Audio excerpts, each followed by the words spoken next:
السلام علیکم ورحمۃ اللہ وبرکاتہ۔ حمید الدین علوی صاحب پوچھتے ہیں کہ پاکستان میں ایک نئی سوسائٹی، نئی آبادی بن رہی ہے، وہاں مسجد کے لیے ایک پلاٹ مختص کیا گیا ہے، لیکن ابھی اس کی تعمیر شروع نہیں ہوئی۔ ایک صاحب نے 75,000 روپیہ اس کے لیے مختص کیا ہے اور وہ اپنے مال سے علیحدہ کر دیا ہے۔ تو پوچھتے ہیں کہ اس 75,000 پر زکوٰۃ ہوگی یا نہیں؟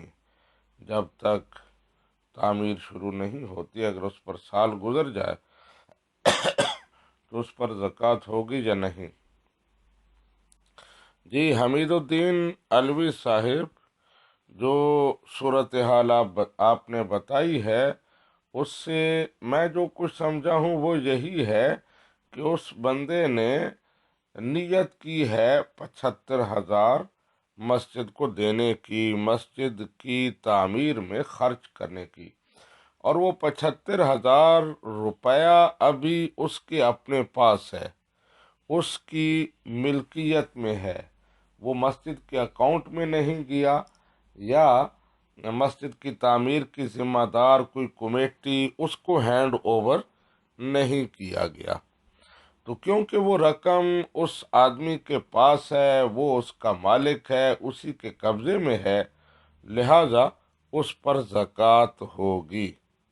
ہاں، اگر وہ رقم مسجد کے اکاؤنٹ میں ٹرانسفر ہو جائے، اس کی ملک سے نکل جائے، مسجد کی ملک میں چلی جائے، مسجد کمیٹی کے قبضے میں چلی جائے، تو پھر اس کی ملکیت ختم ہو جائے گی اور اس پیسے پر زکوٰۃ نہیں ہوگی، کیونکہ مسجد کے پیسے پر زکوٰۃ نہیں ہے۔